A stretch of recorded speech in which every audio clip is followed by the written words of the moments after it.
Hello, it's an exciting night because I'm about to finish off my giant rat cage collection. So I have the boys Double Critter Nation there, and recently they were on sale for under $400 again.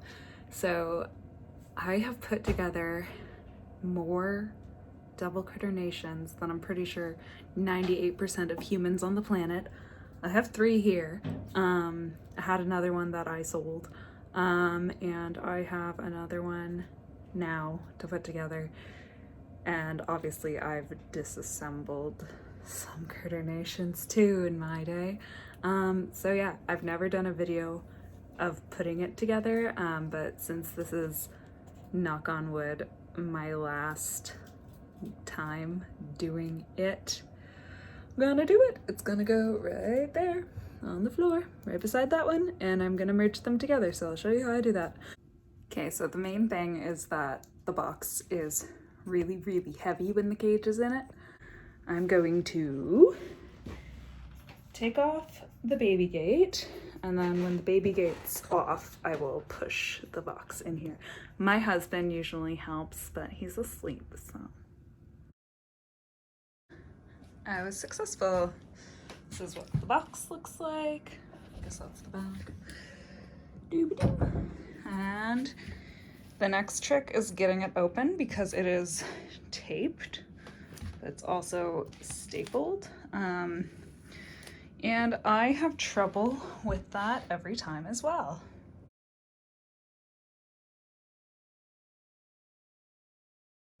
So I have a hammer.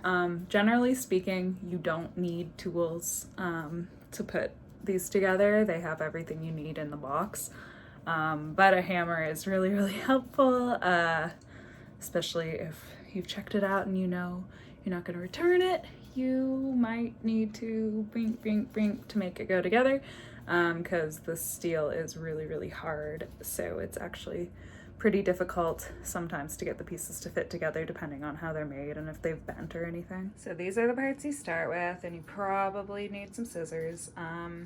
They include, if I can see it, there's a little Phillips head in there, and that is used to screw these parts together. This is the only part that actually involves screws. There's a little tiny part you screw on later too, but this is the main part that involves actually doing stuff. Hi everyone. So I did have to take a break from filming putting together my rat cage because I did use scissors to cut the zip tie, and I definitely plunged them into my hand pretty deeply and had to go to the ER and got some stitches. Hey, what's up? You remember how I started building that rat cage but stabbed myself in the hand? Well, guess whose hand is all healed up? Wait, let's give you a good look at that scar. Oh yeah, she's all healed up. I'm building the rat cage now. Okay, yes, I'm finally back at it again with this last Critter Nation that I will hopefully ever build. I'm building it ahead of cage clean time so that it's ready to go. So when I clean the boys' cage, I can just stick it on with the other one. Yeah, so I cut off all the zip ties on those particular bars, and then just this little bag of screws and stuff and other hardware, and I'm just taking out all the screws, and then I think it takes 8 screws to put the bottom stand part together. So you get the screw, and then you're gonna watch me do it like this because I don't have a tripod. And you get this little, it's like a washer, a particular type of washer, I think. And it goes on like this, and this is how you put the bottom part together. So I'm just gonna put one of the bars on and then I'll show you. So please excuse my floor. It will be done when the cleaning is done. So this is what it looks like with just one of the bars on. The most annoying thing to mess up in this whole project is forgetting to have these two holes facing inward on this side part of the bottom rack. And then you also have to make sure that the bars, oops, with the holes are on the bottom because, oh my god, it's so dirty.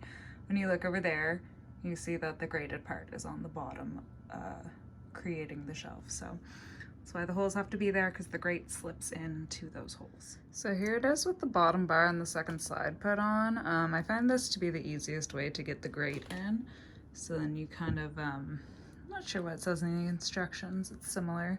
You kind of like can pull out the sides and put the grate in along the back and the sides, and then you'll put on the bar with holes that goes along that side.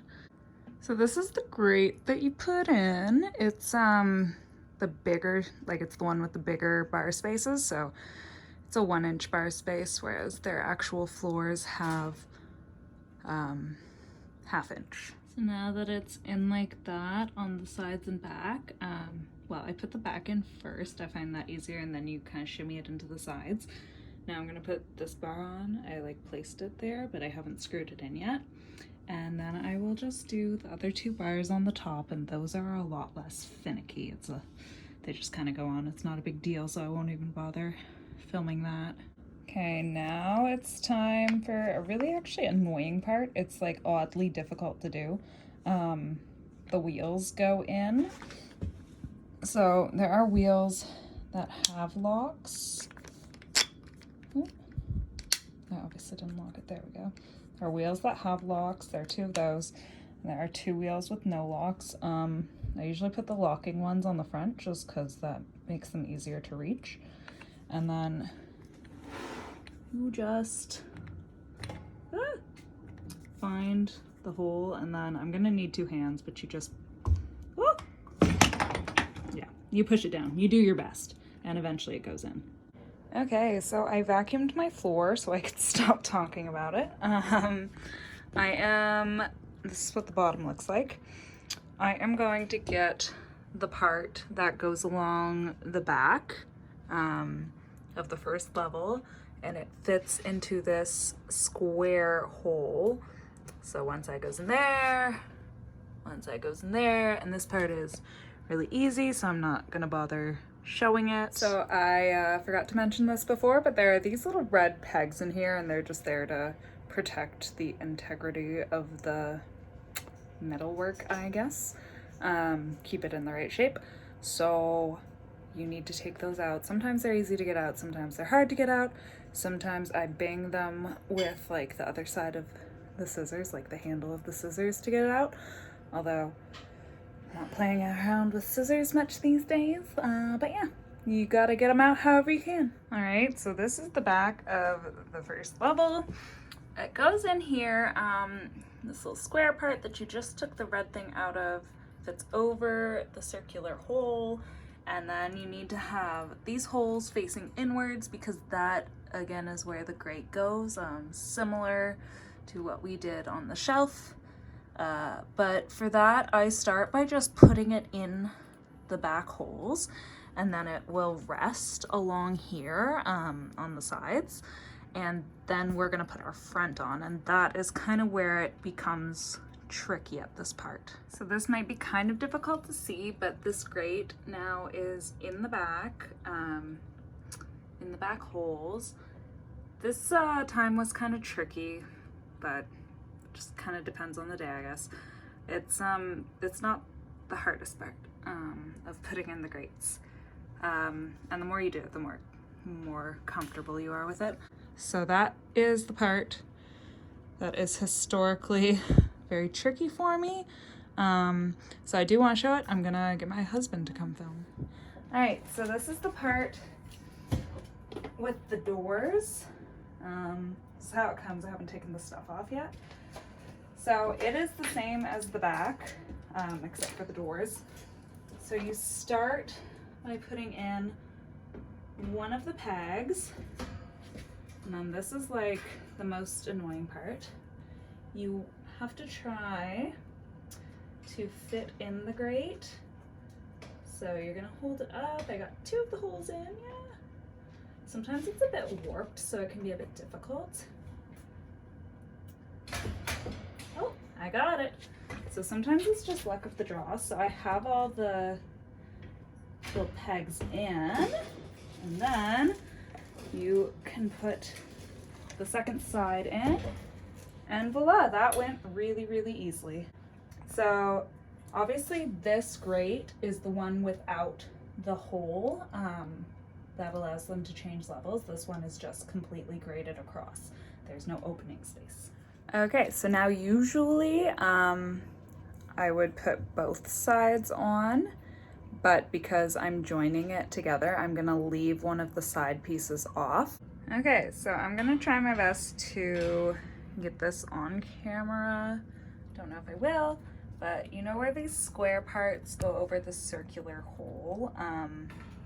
That is where these pegs fit in. So that part can sometimes be tricky because they're not always like perfectly correct in their orientation. So sometimes they're bent a bit, and that is when the hammer comes in. So I'm gonna put the camera down actually, I think, and I'm gonna try to do it. Okay, so that did take multiple hammerings to get in. It's a problem I've never really found a solution to, but sometimes they just are really hard to get in the bottom pegs. So once they are in the bottom pegs though, there's this hook and eye type thing going on here. So there's this kind of little, oh, no, I disassembled it. Okay, oh well. There's this little rounded peg type thing, and it goes into this hole that's along the back, and that is one level of your cage. If you were not doing what I'm doing, you would put the other side in over there. It would go just the same way as this one. All right, so now we are at the point where we are repeating steps. We're gonna put the back of the second level on, and it goes on the exact same way as the back of the first level. All right, so the second level's back is on, and then I also just slid the grate in here along the back. So this is up to you to figure out where you want the opening to be. I might actually flip it off camera, but you can put it in any corner you want. I have found that once your rats are old enough to need the ramp, you have an easier time when it's at the front. So I'm probably gonna flip it, have it at the front right corner. Okay, so that whole section of video was really just a big lie. I'm gonna leave it back there because there is this hook. I love this hook, and I can't get it to flip over. Like, I can't find a way to get it to be on the opposite side so that it would still function. This hook, nobody really knows what it's for, except for me, I do. This hook is for, if you have the ramp on here, you can fold the ramp up and hook it on so it actually closes off, like it divides the levels. And sometimes that's helpful for cleaning or what have you. So yes, I need this hook. So back right corner it is. And I'm gonna put the front on the exact same way I did the front on the bottom. The only difference is because it doesn't have the structural integrity that it typically would have, I'm gonna use some wire to like keep the grate attached to the back part. So that is just, I'm gonna do that really quick. I'll show you afterwards. Okie dokie. So I have all my 3 walls on now. It was not bad getting the front part on. The side part was a bit easier than last time. So then, because I'm missing one wall, to maintain the structural integrity, put some crafting wire there, some right there, and then down here it goes through the grate as well as both sides. I don't want to do it up here because I don't want exposed wire on the inside of the cage. Crafting wire I use is 14 gauge, I believe. It's pretty sturdy. I've used thinner stuff before too, and that's pretty sturdy as well. I find crafting wire very versatile and not chewable. Itchy guy. That's Cousin Mark. I got distracted by Cousin Mark. I forgot to tell you. The ceiling, roof, whatever, fits into these two pegs. And it typically has those on all four corners. And how I'm doing it right now, it will only fit into 2 pegs on this side instead of the 4 that are over here. So then I will use the crafting wire to secure it better. Okay, so I am back again. I took a like day's break. So I made a bit of a mistake in that I don't know where I put the little bag of hardware. So the part that I will need to find at some point is very small, but I mean, it's a good idea to have on. I've never considered it much of an issue, but it just makes sure that nobody can lift up the top, basically. So I'll show you. This little hole right here, a screw goes in it with a little hook, and it like hooks up onto this bar, basically to make sure that no one can get the roof off. I'm not that concerned because rats are like 2/3 of a pound, but I'm sure if you're keeping like ferrets or bigger animals in these cages, it matters more. All right, so this one over here is the new one I built, and it, you know, is ready to go. This is their usual one. I cleaned it for the most part, and I took out the pan on the top. I'm gonna take out the pan on the bottom, and then what's gonna happen is I try to do it without disassembling as much as possible. So I'm gonna lift up the top. I never know what to call it, like a roof or a ceiling. Just call it top, I guess. I'm gonna lift this up, and I'm gonna do my best to get the top side out, and then I'm going to see if I can get the bottom side out without taking anything else apart, like just taking the top off. We'll see. I put some crafting wire in already because I found when I did the girls' cage, it was the disassembly of the already built cage that was where it became the most difficult to keep the structural integrity intact. So I'm gonna do that. I'll let you know how it goes. We're waiting for our big cage to be done. We're sleepy. Sleepy guys.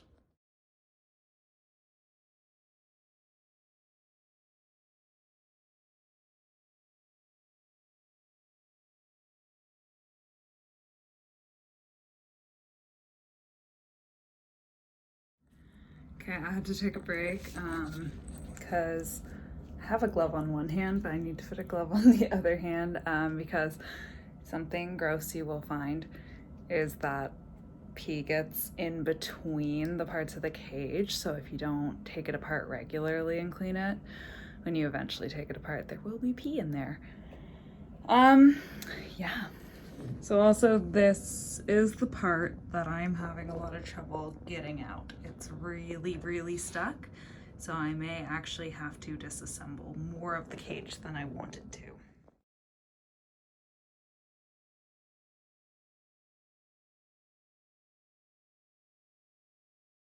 So that was kind of intense. But what I ended up doing is once I got the right side out, I was able to swing it so that it was, I guess, parallel with the front and back. And then I was able to get this peg out. I did it. So now I'm gonna put them together, and that really is just sidling them up beside each other and using the crafting wire to get them to stay together. Okay, so there's wire there along the back. There's wire up here. I'm gonna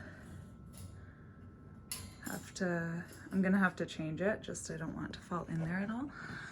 I have some wire that I hide under here. It has on the ends I do these little twirls, lessen the chance of injury, but I found in the other one it hides pretty well under here. It's holding those parts together, and there's the same one on the back. And then some wire there. And yeah, that's it. I find it works pretty well, and I'm just gonna put all the bedding in now. Okay, so that was intense, but I did it. Put the boys back in.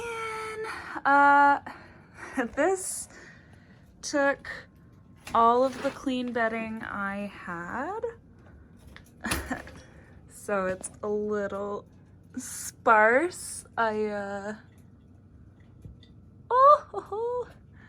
I honestly cleaned out my bedding boxes and my hammock boxes, so that's what she's looking like. And there's still a couple things I need to put some more water bottles in, but it's pretty much done, and I'll probably do a cage tour of it sometime.